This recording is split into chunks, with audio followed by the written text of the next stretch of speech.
Hi, hello, welcome, and thank you for being here for our LEAP item analysis webinar. We're super excited to have you. Let's go ahead and get this started here. Julia, would you introduce yourself, please? Of course. Thank you, Emily. And my name is Julia. I was a teacher and a tutor for elementary students in the Dominican Republic. That was beautiful. And I've been supporting teachers and districts with their NGSS implementation for the past 3 years. I work as a district engagement manager for the East Coast mostly. So I'm very lucky to partner and provide guidance to schools and districts implementing assessments in their NGSS instruction. I also think that matcha is better than coffee. I don't know if I will have a lot of people that agree with me, but yes. What about you, Emily? I disagree. I like matcha. I know some people do not like matcha, but like coffee just like warms my body and my soul in the morning. So it has a special place in my heart. But thank you for introducing yourself. I'll go ahead and let everybody know a little bit about me. My name is Emily Miller. My pronouns are she, her. I was a high school chemistry teacher for 10 years. And when I did that, I got to teach in our alternative learning program. I taught regular chem, honors chem. So I had a nice opportunity to teach a lot of different kids and try a lot of different strategies while I did that. While I was a teacher, I considered myself an NGSS pioneer and advocate in my science department. I also got to be a PLC lead. So I got to lead a lot of data chats and data-driven dialogue, and I love data, so that was fun. And now I have the wonderful opportunity to work with districts and helping them implement InnerOrbit. And I get to work with the central time zone. So Louisiana, you are my people. Thank you for being here. And I like savory better than sweet. So like if I go out to dinner, I'm ordering an appetizer. Like I'm not ordering dessert. Like I'm going to eat something like cheesy and like hearty and delicious before my meal and then also eat something like that during my meal. Not that I like don't like desserts, but like I would much rather have savory food instead. Yeah, I don't know if I agree with that, but good for you. I would rather not eat as much just to get some flan later. But today, in our webinar, we're going to diving into our agenda and our objective for today. We're actually going to model how to facilitate an item analysis BD session looking at three-dimensional items from the LEAP. So you're going to receive these slides later in this week, and then you can actually facilitate the same session with your teachers. And the goal of this is just to help educators better understand how test items have shifted to sense making and how to use the SCPs, the cross-cutting concepts in assessments and phenomena in a unit to better prepare students for sense making tasks on the LEAP. And now onto our session is going to be about 45 minutes long, more or less. And we're going to start talking about what sense making is. We're going to identify sense making by looking at some sample test items and what representation is versus what sense making is. Then we're going to talk about how to scaffold sense making with assessment items from the LEAP and how they tie back to sense making and how there's the NGSS and the 3 dimensions play into that. We're going to do some item analysis for some 7th grade assessments. We're going to leverage on the SCPs and the cross-cutting concepts. And finally, we're going to talk about how to incorporate phenomena throughout a unit. Now, just before we start and before we talk about all those things, I want to introduce you to what InnerOrbit is in case you don't necessarily know. And the first thing that InnerOrbit is phenomena. So we want to give students plenty of opportunities. On InnerOrbit, we have about 1,000 phenomena for students to take what they learn in class and apply it to novel things they've never seen before, and for teachers to also choose things that are relevant in their cultural context for students and that actually gauge their interest. So on InnerOrbit, we have multiple phenomena that you can use throughout a unit, and we'll talk a little bit about what that looks like in our webinar today. Next, what we have are scaffolded questions. So instead of just going to those big 3-dimensional questions that you're going to see on those assessments, we actually build up to that slowly. So we go from very basic 1-dimensional content-only questions, and then we identify those invisible steps that students need to take in order to get to those 3-dimensional questions by scaffolding with cross-cutting concepts and science and engineering practices. We're also going to talk a little bit more about that today here. And then we also have data and reports. So the cool thing about InnerOrbit is that as you administer assessments on the platform, you'll be able to gather data and understand where your students are struggling and where they're excelling. So if there's something that you really need to hone in on, this data will let you know what that is. So within which grade level band they're struggling or excelling on, which strategies are really working, and where do we still need to put in some work just to get students up to the performance. And then finally, professional learning. So we're doing the sessions. We do a lot of sessions with our partners, and they're research and context based. They're also modeling engaging classroom activities, and they're driven by teacher feedback. Now, if you want to chat with Emily about a potential pilot, I just dropped a link in the chat. So feel free to book some time to meet with her. So let's actually look at these two assessment items just to identify where sense making is. So this is a phenomena that was in a recent NGSS end of year test, and we're going to consider the differences between these two different questions. So one is a released assessment item from 2018, and the other one is a released assessment item from 2022. And we're going to reflect on these differences between these two questions and why those differences are important for instruction and assessment practices. So I'm going to give you a moment to think about these things, to read these questions, and I'm going to guide you through them a little bit. But as we read them, type in the chat, what is the difference between these two questions and why is that difference important? So in the first question, we're asking students, which of this is a biotic part of an ecosystem? So air, sunlight, and cactus and sand. Just a pretty straightforward question. On the second question, we observe a changing pond ecosystem from late August to early September to late September. And then as we consider how this ecosystem changes above water, we also see the changes underwater in the second set of images here. So based on this information, students need to explain how resource availability affect population in the pond between late August and late September. And their responses should include an explanation of how during each of the two time periods, the plant population is affected by resource availability and the fish population is affected by resource availability. So Shannon says that part one is basically recall, and then part two gives the student a scenario and sets expectations that are definitely more rigorous. Yes, definitely. And the needs is saying that number one is identification, while two contains analysis, reasoning, and different perspectives. So all these things are true. And thank you so much for your answers. Let's dive into that a little bit more, and let's actually break that down. What does more analysis mean? What does more rigorous mean? So this is a clear example of what sense making is versus what representation is, or recall, as Shannon called it. So this is an important distinction for science teaching practices, and it's crucial for understanding how we assess and develop our students' proficiency in science. When we talk about representation, we refer to how students communicate their understanding of concepts they've already been taught. And this could be through diagrams, written explanations, even oral presentations, but it's about expressing what they know. Nothing more than that. And this first question that we saw perfectly assesses students' ability to identify an abiotic factor. Now, representation is particularly useful for diagnostic assessments where we gauge students' pre-existing knowledge, and formative assessments where we monitor learning progress to provide feedback.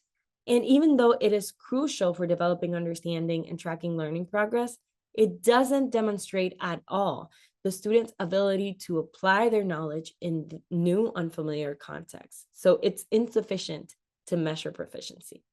Now, sense making, on the other hand, involves deeper cognitive processes. So it's about students engaging with new phenomena and using their knowledge and skills to explain why or how something is happening. And this is where they apply what they learned into novel situations. Now, it is best suited for summative assessments that evaluate student learning at the end of an instructional period, and these assessments are mostly designed to measure whether students have achieved the learning objectives. And then the ultimate goal of the NGSS is for students to demonstrate mastery of the standards through sense making.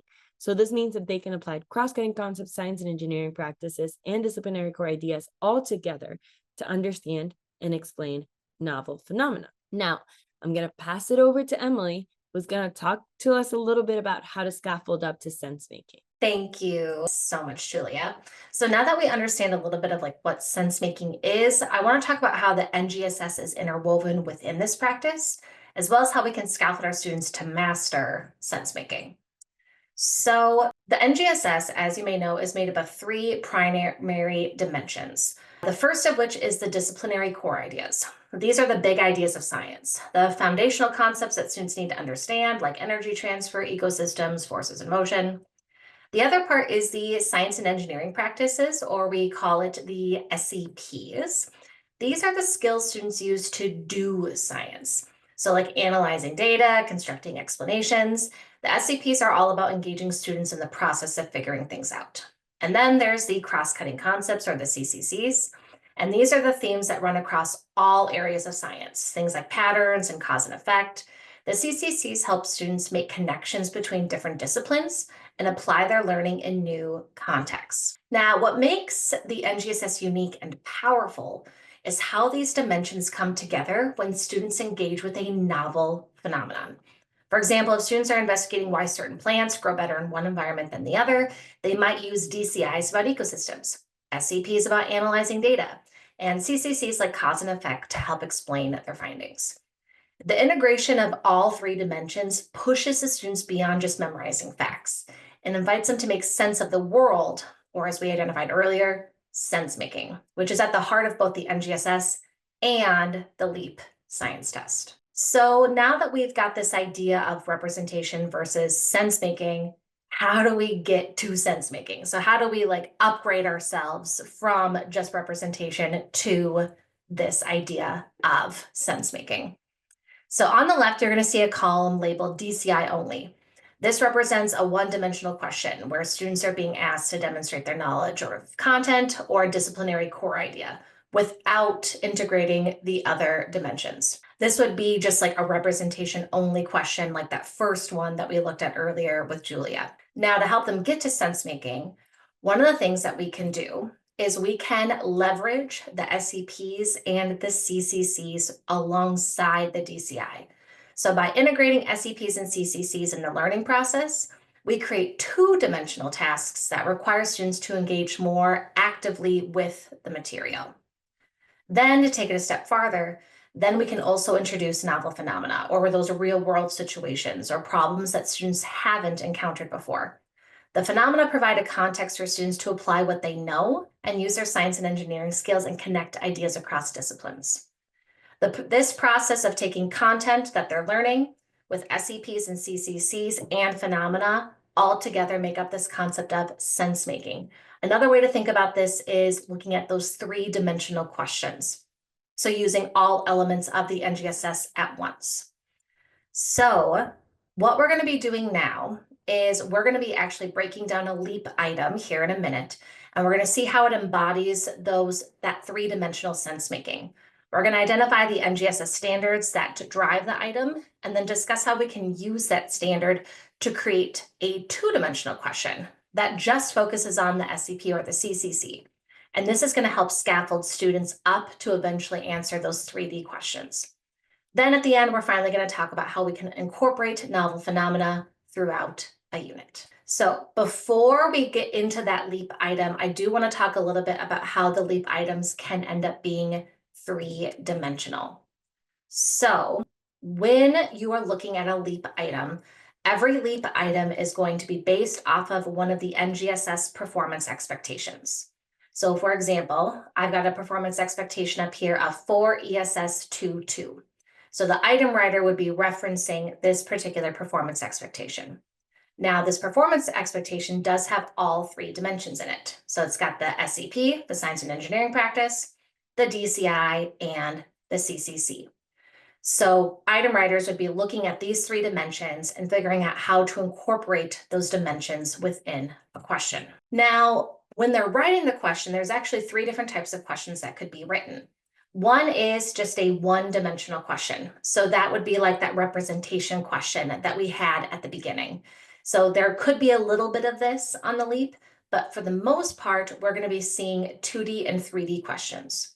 So a two-dimensional question is where you're still using the content, but also one of the other dimensions like the CCC or the DCI with the SCP. So as you can see, we're incorporating two out of those dimensions from the NGSS, making it a two-dimensional question.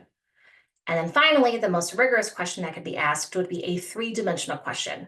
So a question that is incorporating all of these dimensions within it. So now we're going to actually look at a LEAP item, and I want to kind of show you how we know how these LEAP items are structured within the NGSS.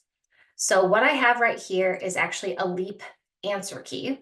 And so I just want to quick talk about how we can kind of decode the information that's going on here. So the first thing that you're going to see is the set, and the set stands for the phenomena that students are going to be given.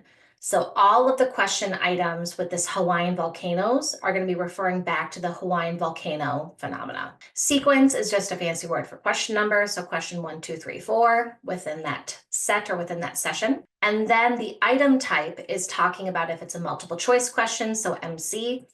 I did want to point out a couple of the unique elements in here, this TPD and TPI. So TP for both stands for two-part. And then if it's a TPD, it's a two-part dependent question. And TPI is a two-part independent question. And what that means is if it's a TPD, if it's a dependent, that means the second answer depends on the first answer. So if students get the first answer wrong, they would be unable to get the second answer right. A TPI is where it's still a two-part question, but if they get the first part wrong, they could still get the second part right. So that D and I is if the second answer depends or is independent of the first answer. And then on the far left, you're going to see the NGSS alignment. So how that question ties back to the NGSS. So let's go ahead and dive into that a little bit deeper now. So this first question within this set is going to be looking at the performance expectation for ESS 2.2. And it's going to be using this SEP, this DCI, and this CCC. So since it has all three dimensions, this is going to make this a three-dimensional question. Now the next question just has a DCI and a CCC.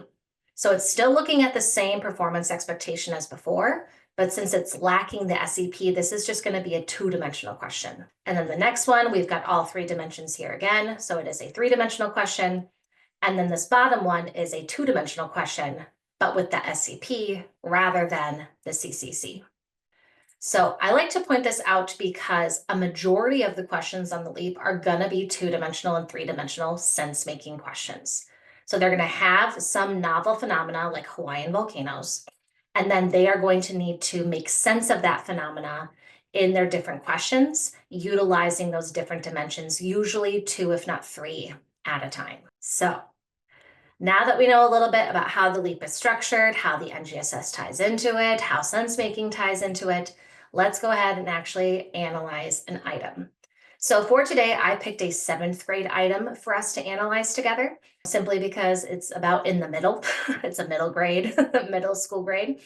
But after this, I actually have a resource that I can share with all of you that has an elementary level item being analyzed, this same middle school item being analyzed, and a high school item being analyzed. So depending on what grade levels you serve, you could kind of focus on different parts of the presentation as you would want to. But I'll go ahead and model how we can analyze a 7th grade question.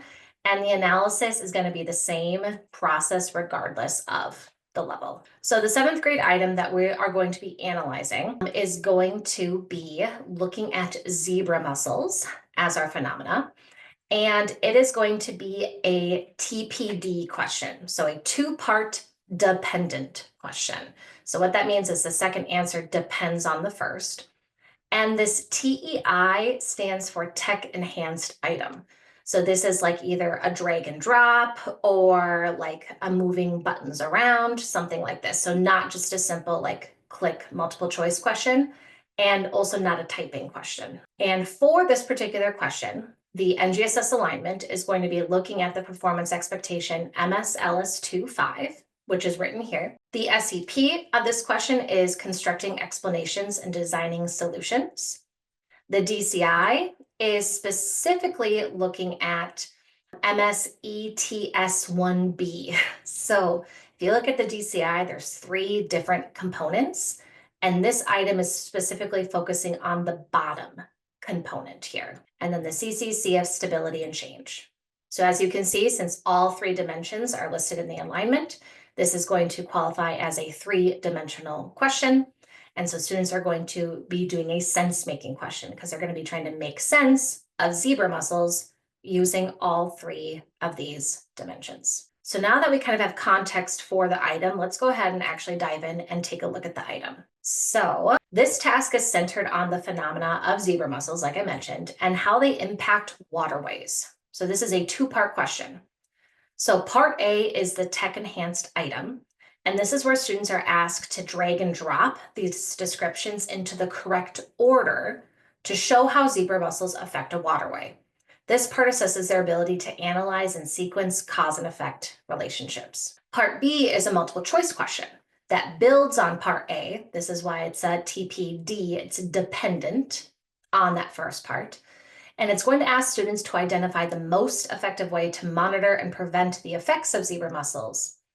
This part evaluates their ability to use evidence and reasoning to select a solution.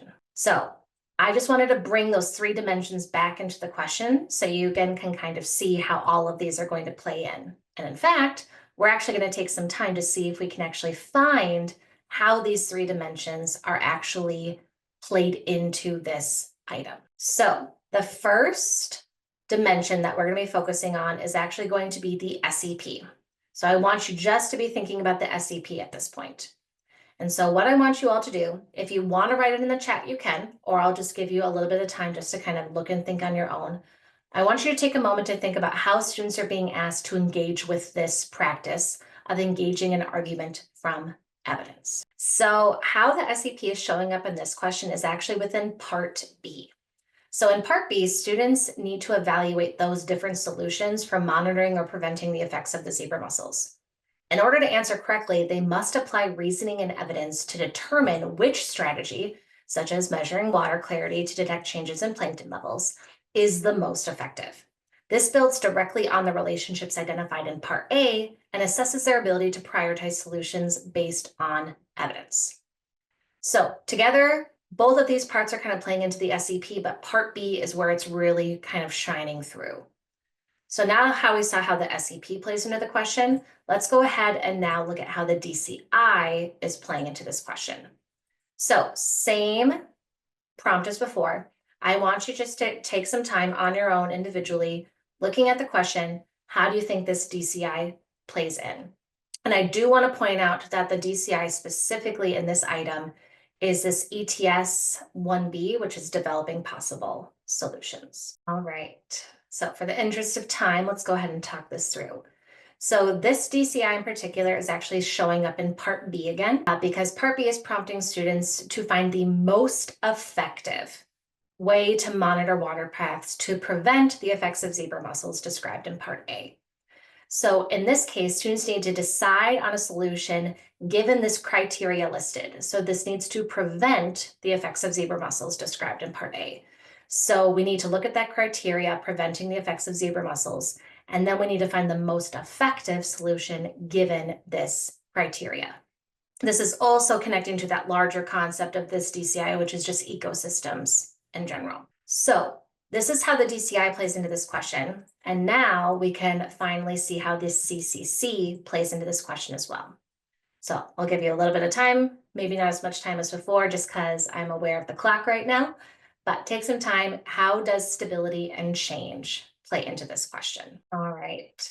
So the stability and change part actually comes into part A. So the fact that this is a two-part question and each of the parts are kind of highlighting a different dimension is how this whole item kind of becomes three-dimensional.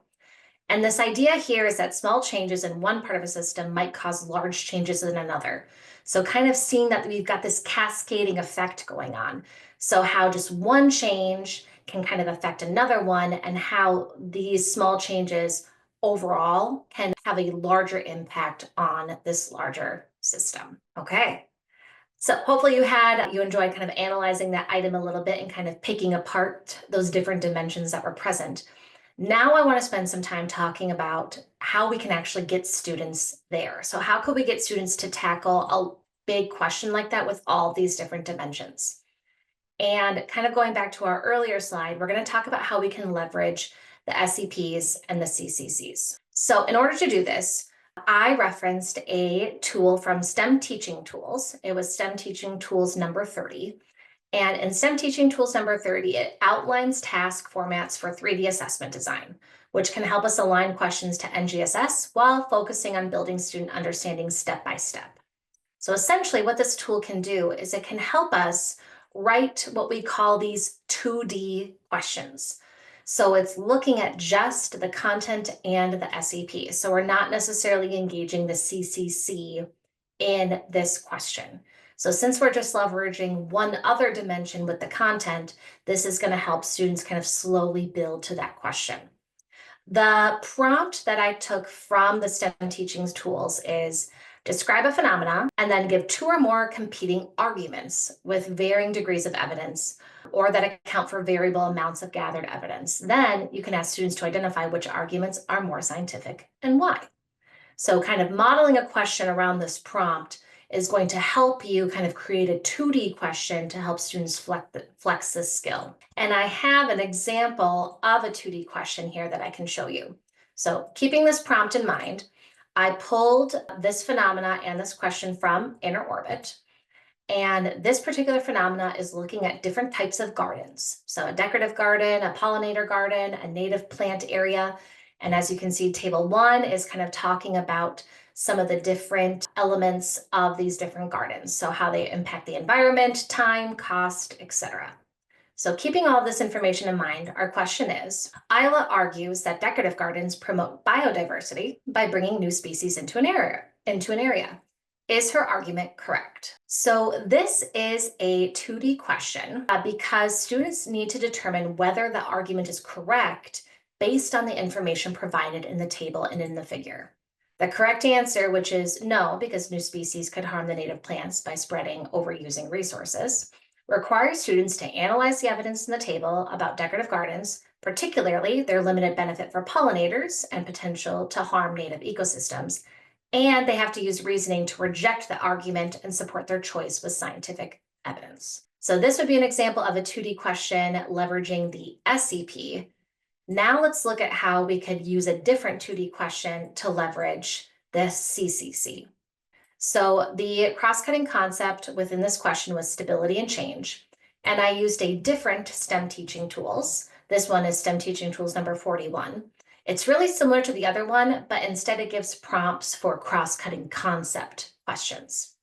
So the prompt that I pulled from STEM teaching tools is, when the scenario presents a system that periodically experiences equilibrium, how was the system affected by a sudden event described in the scenario? Or how might the system be affected by a sudden event not described in the scenario? So we can use this prompt with a phenomena to help students start practicing using the CCC in a question. So to show you my example here, I use the same phenomena as before. So this idea of these different types of gardens. But now we want to use the prompt above to look at the CCC rather than the SEP. So the 2D question that I pulled from InnerOrbit is, protecting pollinators is most likely to result in this case, an increase in the variety of plants in the area. So this is a 2D question because in order to get the correct answer, this ties directly to that cause and effect relationship between pollinator health and biodiversity. So this effect that protecting the pollinators can have a large scale effect on the entire ecosystem of the garden. So this idea that like one small thing can eventually impact a larger thing moving forward. So having students play with a CCC question and an SEP question individually can then help them do a 3-dimensional question. So by taking the 2D question with the CCC and the 2D question with the SEP, what we can do is essentially combine these into a 3-dimensional question. So this question is 3-dimensional because in order to answer it correctly, students need to use the SEP of analyzing and interpreting data by reviewing the tables from before. So looking at that data, they need to apply the CCC of stability and change in order to see how the gardens could potentially change over time, as well as the DCI looking at biodiversity and ecosystems, and also looking at which one of these solutions could potentially be the best. So bringing these 2-dimensional questions together is what eventually can help us get students to answer those three-dimensional questions, which they're going to see on the LEAP. All right. So now that we've taken some time to actually look at a LEAP item and talk about how we can slowly scaffold students to answer those tricky three-dimensional questions, the last key part of sense making that I want to make sure that I talk to you guys about is this idea of phenomena. And so how you can actually incorporate phenomena throughout a unit. Because in order to eventually get students to this three-dimensional sense making, not only do we need to utilize our CCCs and our SEPs, but we need to give our students as many opportunities as possible to make sense of novel phenomena. So in order to talk to you guys about this, I wanted to give you a really practical example of how to incorporate novel phenomena throughout a unit. And I'm using an open SciEd unit as an example. I want to be really clear. This does not have to be open SciEd. So if you use any curriculum that is aligned to the NGSS in any way, you can use the exact same strategy I'm going to talk about in that curriculum. I just wanted to give a concrete example moving forward. So the unit that I picked from open SciEd is 7.4, so matter cycling and photosynthesis. And these are the 4 performance expectations that are taught and assessed within this unit.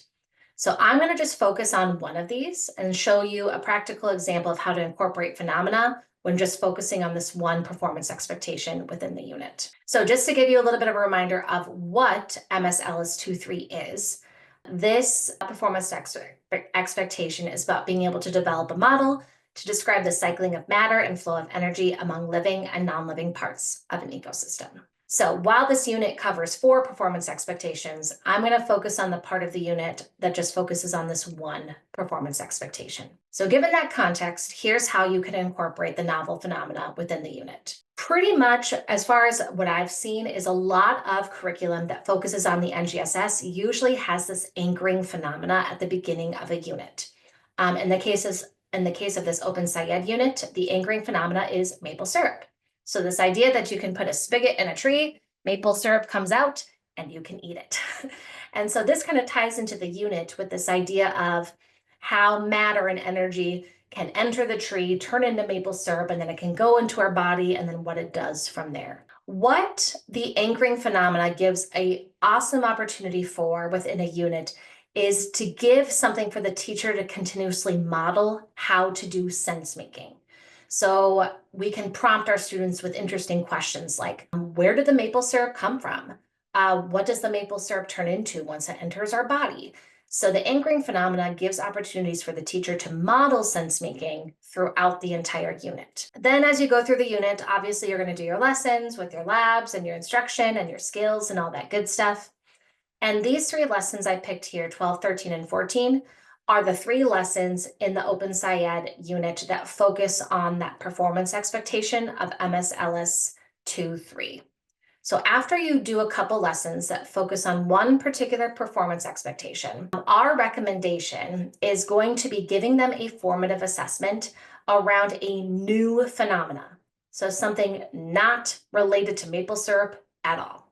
For example, in InnerOrbit, we have a phenomena about MSLS 2.3 called "What's the Scoop with Worm Poop?" And this can serve as a formative checkpoint to assess how students are doing with the content and their sense-making skills to see if they can apply what they've learned to a new phenomena.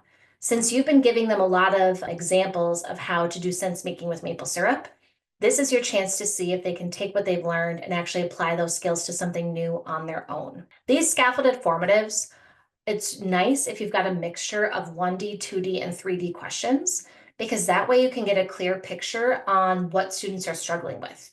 So is it the content? Is it the SEP? Is it the CCC? Is it all of them? Just 2 of them? This will give you a clear picture of where students are excelling and where they might be dropping off. Then in a perfect world, what you can do is after you give that scaffolded formative, then you can do some reteaching or re-instruction. So if students are really struggling with the SEP of developing and using models, maybe we pull out a little modeling activity and we take some time just talking about how we can look at a model and interpret it before moving on within the curriculum. And then after you do any of that reteaching, when it comes time for that summative, you're going to again want to use a brand new phenomena that students have not seen before. So nothing with maple syrup, nothing from the formative, something entirely new, because this is where you can actually assess if students have mastered the performance expectation.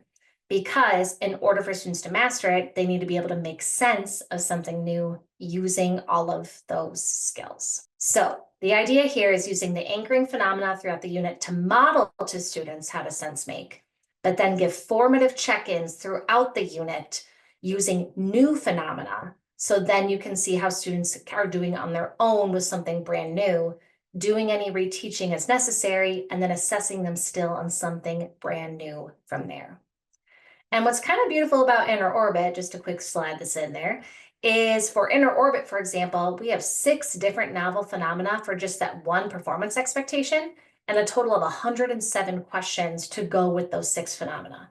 So lots of opportunity in order to give formative and summative assessments and practice questions for our students. And with that, with 3 minutes to spare, check us out.